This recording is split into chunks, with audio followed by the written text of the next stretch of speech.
Hello, नमस्कार, जय हिंद, वंदे मातरम। साथियों, जैसा कि शाम के 8:30 बज चुके, एक बार जल्दी से सभी स्टूडेंट लाइव आ जाएगा। आप सबको पता होना चाहिए, इंडियन आर्मी की तैयारी करने वाले युवाओं के लिए हम रेगुलर क्लासेस प्रोवाइड करते हैं। आज हम बात करने वाले आर्मी जीके के बारे में 20 मोस्ट इंपोर्टेंट क्वेश्चनों के बारे में चर्चा करेंगे। तो बहुत ही लाजवाब आज का सेशन होने वाला है और ये क्लास थोड़ी सी हार्ड लेवल के जीके के क्वेश्चन इंक्लूड किए गए, ताकि जो भी आपको पता है 28 मार्च को थोड़ा सा पेपर हार्ड हुआ था, उसी के अनुसार यदि 2-3 क्वेश्चन आएंगे तो इस तरह के आने की आपकी संभावना रहेगी। तो 20 क्वेश्चनों का संग्रह तैयार किया। इसमें आप सभी विद्यार्थियों को 15+ का टारगेट लेके चलना है और सभी स्टूडेंट को अपना टेस्ट ईमानदारी से लगाना है और अंत में अपना स्कोर कमेंट करके बताना। देखते कौन कौन स्टूडेंट इस टारगेट को अचीव कर पाते हैं। और जिनका भी 25 जुलाई को इंडियन आर्मी का पेपर देने वाले हैं, वो रेगुलर हमारे साथ लाइव शाम 8:30 बजे जुड़िएगा। चलिए बिना देरी के आज के सेशन की शुरुआत करते हैं। फर्स्ट क्वेश्चन आपके सामने लेते हैं। जल्दी से सभी स्टूडेंट क्वेश्चन नंबर 1 का जवाब देने की कोशिश करिएगा। क्वेश्चन नंबर 1 क्या दे रखा है? प्रतिवर्ष हाथी महोत्सव कहाँ मनाया जाता है? पहले बात कर लेते हैं। एक तो क्वेश्चन बनता है प्रतिवर्ष ऊंट महोत्सव कहाँ मनाया जाता है, तो वो आपको पता होगा बीकानेर में मनाया जाता है, राजस्थान। और यदि हाथी महोत्सव की बात करें तो पिंक सिटी यानी गुलाबी नगरी जयपुर, जो कि राजस्थान की क्या है, राजधानी है, वहां मनाया जाता है। ये सभी स्टूडेंट को नोट कर लेना चाहिए, कई बार पेपर में इस तरह का क्वेश्चन आ जाता है। चलिए दोस्तों आगे बढ़े, अगला क्वेश्चन नंबर बात कर लेते हैं, जो कि आपके सामने लेते हैं। जल्दी से सभी विद्यार्थी क्वेश्चन नंबर 2 का जवाब देने की कोशिश करिएगा। क्या दे रखा है? मे दम मे फाई। क्या क्वेश्चन दे रखा है? मे दम मे फाई जो कि किस प्रदेश का एक त्योहार है? जल्दी से बताने की कोशिश करेगा। बहुत ही लाजवाब क्वेश्चन दे रखा है। पोंगल आ जाता है, आपको पता है कई बार क्वेश्चन आता है पोंगल कहाँ का त्योहार है। इस तरह के क्वेश्चन एग्जाम में कई बार बनते हैं। ओणम हो गया, तो जल्दी से बताने की कोशिश करेगा। देखते कौन कौन स्टूडेंट इस क्वेश्चन का सही जवाब दे पाते। बिल्कुल जो ऑप्शन और कौन सा बता रहे? ए बता रहे असम, बिल्कुल का उत्तर सही है। 2 राज्यों में, मुख्यतः कितने राज्यों में मनाया जाता है ये त्योहार मनाया जाता है 2 राज्यों में। एक तो असम हो गया और एक अरुणाचल प्रदेश हो गया। तो दोनों क्वेश्चन आपको ध्यान में रखना है। असम कई बार ऑप्शन में देता है और कई बार अरुणाचल प्रदेश भी दे देता है। चलिए दोस्तों आगे बढ़े, अगला क्वेश्चन और बात कर लेते हैं, जो कि आपके सामने ले चुके हैं 3 नंबर। क्या दे रखा है? गुरुमुखी हो गया, डोगरी हो गया और सिंधी हो गया। ये जो लिपि है, इनकी उत्पत्ति है वो किस लिपि से हुई है? पहले बात तो क्वेश्चन बनता है पंजाबी भाषा की लिपि कौन सी है, तो गुरुमुखी है। और हिंदी भाषा की लिपि की बात करें तो देवनागरी है। कई बार पेपरों में आए हुए क्वेश्चन है। अब आपको यहाँ बताना है कि गुरुमुखी और डोगरी और जो सिंधी लिपि है वो किस लिपि से उत्पन्न हुई है। तो बहुत ही शानदार और लाजवाब क्वेश्चन आपको दे रखा है। तो बिल्कुल जो ऑप्शन और भी बता रहे हैं शारदा लिपि, बिल्कुल का उत्तर सही है। चलिए दोस्तों आगे बढ़े, अगला क्वेश्चन और बात कर लेते हैं, जो कि आपके सामने आ चुका है 4 नंबर। क्या दे रखा है? एजू सटाल, जो आपको पता है पूरा कर्म, ये एक तरह का क्या है, एक तरह का साहित्यिक पुरस्कार का नाम है, जो किस प्रदेश में दिया जाता है ये आपको बताना है। तो बहुत ही शानदार और लाजवाब क्वेश्चन आपको दे रखा है। देखते कौन कौन स्टूडेंट इस क्वेश्चन का सही जवाब दे पाते। तो बिल्कुल जो ऑप्शन और कौन सा बता रहे? ए बता रहे मसालों का बगीचा, केरल, बिल्कुल का उत्तर सही है। यदि आपको बात करें ये जो सर्वोच्च साहित्य पुरस्कार है वो किस राज्य का है, तो ये केरल राज्य का है। और केरल की भारत में साक्षरता आपको पता होगा सर्वाधिक है, ये आप सभी स्टूडेंट को नोट कर लेना है। और मसालों का बगीचा किसे कहा जाता है? केरल को कहा जाता है, क्योंकि ज्यादा मसाले कहाँ होते हैं? भारत में, केरल में होते हैं।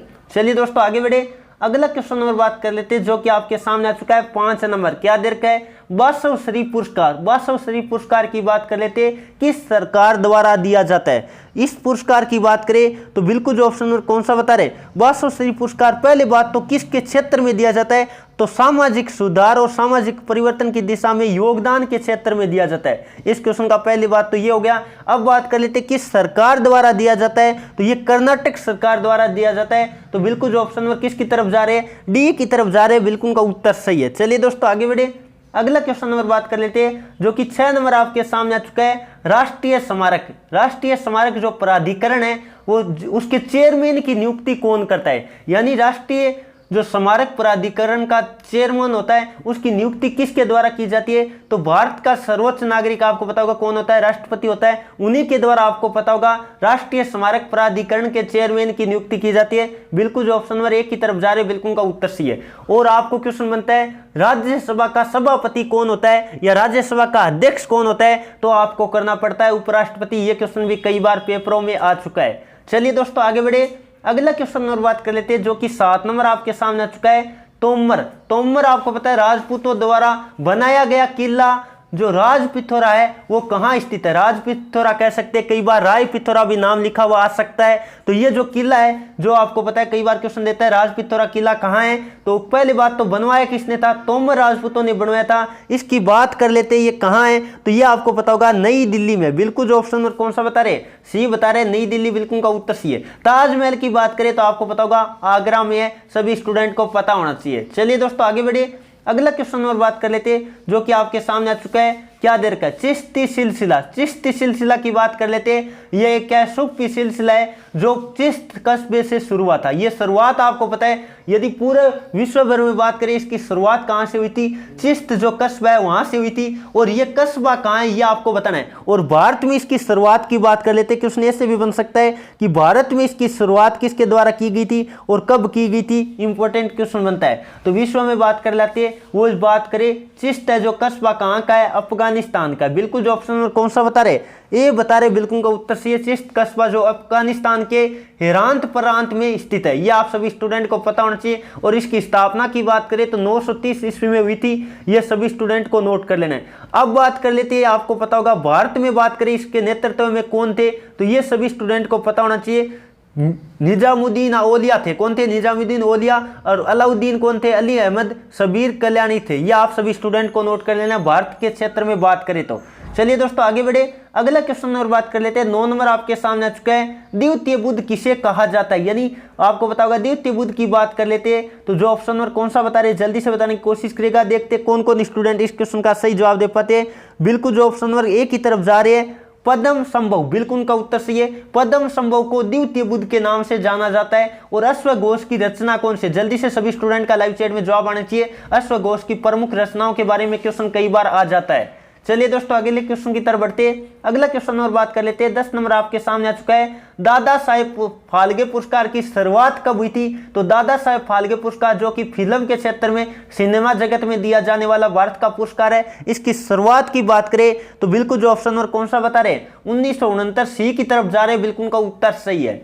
चलिए दोस्तों आगे बढ़े, अगला क्वेश्चन और बात कर लेते हैं। 11 नंबर आपके सामने आ चुका है, हर साल रमजान पिछले साल से आता है, यानी हम बात कर लेते हैं रमजान होता है वो आपको ये बताना है कि पिछले साल की तुलना में 11 दिन पहले आता है या 11 दिन बाद आता है। इस तरह का क्वेश्चन कई बार पेपर में आ जाता है। देखते कौन कौन स्टूडेंट इसका सही जवाब दे पाते। इसका आज सभी विद्यार्थियों को मैं होमवर्क दे देता हूँ, एकदम इजी क्वेश्चन है। यानी रमजान पिछले साल की तुलना में देरी से आता है या 11 दिन देरी से या 11 दिन जल्दी आता है, या सभी स्टूडेंट को कॉमेंट करके बताना है। चलिए दोस्तों आगे बढ़े, अगला क्वेश्चन और बात कर लेते हैं। 12 नंबर आपके सामने आ चुका है, के बिरला फाउंडेशन, के बिरला फाउंडेशन द्वारा दिए जाने वाला सम्मान कौन सा है। तो के बिरला फाउंडेशन द्वारा दिए जाने वाले सम्मान की जहां बात आती है जल्दी से बताने की कोशिश करेगा। बिल्कुल जो ऑप्शन नंबर सी की तरफ जा रहे सरस्वती सम्मान, बिल्कुल का उत्तर सी है। तो क्वेश्चन बनता है सरस्वती सम्मान है जो एक पुरस्कार है, एक वार्षिक तरह का पुरस्कार है, ये सभी स्टूडेंट को नोट कर लेना है। और बात करें ये भारतीय नागरिकों को दिए जाने वाला पुरस्कार है, ये सभी स्टूडेंट नोट कर सकते हैं। चलिए दोस्तों और बात कर लेते हैं, पहला महावीर अहिंसा पुरस्कार किन्हें मिला था। तो अभिनंदन वर्धमान को मिला था। ये क्वेश्चन भी इंपॉर्टेंट बनता है, सभी स्टूडेंट नोट कीजिएगा। चलिए दोस्तों अगला क्वेश्चन और बात कर लेते हैं। 13 नंबर आपके सामने आ चुका है, जापानी कला इकेबाला का संबंध किससे। इकेबाला की बात कर लेते हैं, ये किससे संबंधित है। तो ये फूलों की सजावट से संबंधित है। बिल्कुल जो ऑप्शन नंबर 1 की तरफ जा रहे हैं, बिल्कुल का उत्तर सही है। चलिए दोस्तों आगे बढ़े, अगला क्वेश्चन और बात कर लेते हैं जो कि 14 नंबर आपके सामने आ चुका है। जल्दी से जवाब देने की कोशिश करेगा। क्या देर का है, भगत आंदोलन, भगत आंदोलन की बात कर लेते हैं। इसकी यानी हम बात कर ले किस जनजाति से संबंधित है। तो भगत आंदोलन जो कि आपको पता होगा भील जनजाति से संबंधित है। बिल्कुल जो ऑप्शन नंबर बी की तरफ जा रहे, बिल्कुल का उत्तर सही है। यदि हम बात करें, पहले बात कर लेते हैं भील जनजाति से संबंधित है। और ये आपको पता होगा राजस्थान के बांसवाड़ा और डूंगरपुर जिले से काफी अनुयायी उनमें थे। ये सभी स्टूडेंट को नोट कर लेना है, लगभग 300 साल पुराना आंदोलन है। चलिए दोस्तों आगे बढ़े, अगला क्वेश्चन और बात कर लेते हैं जो कि आपके सामने आ चुका है 15 नंबर, एलिफेटा। पहले बात कर लेते हैं एलिफेटा की जो गुफाएं है वो कहाँ है। औरंगाबाद महाराष्ट्र में है। आपको पता होगा एलोरा और एलिफेटा की गुफाओं की बात करें तो औरंगाबाद महाराष्ट्र में। इनके निर्माण की बात कर लेते हैं, यानी किस वंश से संबंधित है। तो बिल्कुल जो ऑप्शन नंबर डी की तरफ जा रहे राष्ट्रकूट, बिल्कुल का उत्तर सही है। चलिए दोस्तों आगे बढ़े, अगला क्वेश्चन नंबर बात कर लेते हैं। 16 नंबर आपके सामने आ चुका है, केंद्रीय भारतीय भाषा संस्थान कहाँ है? केंद्रीय भारतीय भाषा संस्थान की बात कर लेते हैं, जल्दी से बताने की कोशिश करेगा। तो बिल्कुल जो ऑप्शन नंबर कौन सा बता रहे, बी बता रहे, मैसूर, बिल्कुल का उत्तर सी। कई बार क्वेश्चन आ जाता है हैदर अली कहाँ का शासक था, मैसूर का शासक था। और आपको पता होगा टीपू सुल्तान की बात करें तो वो भी मैसूर का शासक था, कई बार पेपरों में आ चुका है। चलिए दोस्तों आगे बढ़े, अगला क्वेश्चन नंबर बात कर लेते हैं जो कि 17 नंबर आपके सामने आ चुका है। भारतीय संगीत में अभंग किस देवता के भजन है? अभंग की बात कर लेते हैं तो किस देवता के भजन है, जल्दी से बताने की कोशिश करेगा। तो बिल्कुल जो ऑप्शन नंबर किसकी तरफ जा रहे, सी की तरफ जा रहे, विठल, बिल्कुल का उत्तर सी है। विठल की बात कर लेते हैं, विठल देवता के जो एक हम बात कर लेते हैं, क्या बात करें, संगीत की बात करें तो वो अभंग कहते हैं। अब बात कर लेते हैं, यहां से कई सारे क्वेश्चन बनते हैं। भारतीय संगीत में अभंग जो विठल भगवान के भजन है, और इनकी बात कर लेते हैं। प्रथम अभंग संत तुकाराम ने गाया था, यह भी सभी स्टूडेंट को नोट कर लेना है। चलिए दोस्तों आगे बढ़े, अगला क्वेश्चन और बात कर लेते हैं जो कि 18 नंबर आपके सामने आ चुका है। भारतीय मूल के निम्नलिखित में से किस व्यक्ति का नाम क्या दे रखा है? यरूशलेम में क्या कहा गया था? भारतीय धर्मशाला से जुड़ा हुआ है, वो कौन से व्यक्ति है? भारतीय मूल के व्यक्ति की बात करें तो बिल्कुल जो ऑप्शन नंबर 1 की तरफ जा रहे हैं, कौन सा दे रखा है? शेख मोहम्मद मुनीर हसन अंसारी, बिल्कुल का उत्तर सही है। चलिए दोस्तों आगे बढ़े, अगला क्वेश्चन नंबर बात कर लेते हैं जो कि 19 नंबर आपके सामने आ चुका है। नृत्य क्या दे रखा है? रूप लट्टा पद, रूप लट्टा पद की बात कर लेते हैं, किस नृत्य से संबंधित है? जल्दी से बताने की कोशिश करेगा।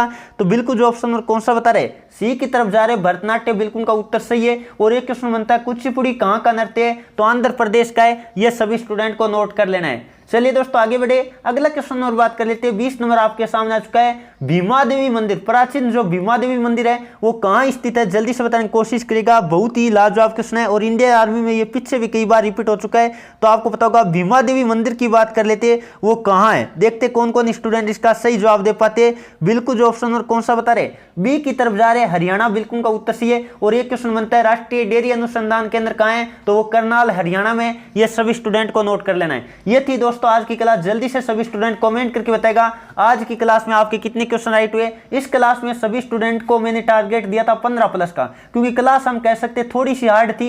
1 मार्च यानी हम बात कर लेते 28 मार्च को जो पेपर हुआ था उसी के अनुसार पूरे के पूरे क्वेश्चन डिजाइन थे। कुछ क्वेश्चन 10-12 क्वेश्चन आसान भी थे और कुछ क्वेश्चन हार्ड भी थे। तो आपके 15 प्लस हुए तो आपकी तैयारी बेहतर सी। और ज्यादा तैयारी को बेहतर करने के लिए यदि आप इंडियन आर्मी की टॉपिक वाइज अध्ययन करना चाहते हैं तो हमारी जो टॉपिक वाइज ई बुक है जो आपके सामने, यदि ये लेना चाहते हैं तो हमारे व्हाट्सएप नंबर आपको दे रखा है, यहां से हमें मैसेज कर दीजिएगा, आपको लिंक मिल जाएगा हमारे ऑनलाइन स्टोर का। और वहां से अपनी जो टॉपिक वाइज तैयारी को बेहतर कर सकते हैं। जिनका भी 25 जुलाई को एग्जाम है जरूर लीजिएगा, या फिर डिस्क्रिप्शन में लिंक दे रखा है, वहां से भी आप परचेज कर सकते हैं। और जिन विद्यार्थियों को अपनी तैयारी पहले से कर रखी है और उनको चेक करना है कि तैयारी कैसी है अपनी रैंकिंग के माध्यम से, तो हमारी ऑल इंडिया टेस्ट सीरीज जो कि 25 टेस्ट लॉन्च हो चुके हैं, तो तैयारी कर लो, ऐप डाउनलोड कीजिएगा, वहां से अपना पूरा एक्सेस लीजिएगा और वीडियो सॉल्यूशन के साथ अपनी तैयारी को चेक कीजिएगा। चलिए दोस्तों आज के सेशन उम्मीद करता हूं आपको पसंद आया। आज के सेशन को मैं यही समाप्त करता हूं। Thank you for watching. जय हिंद, जय भारत।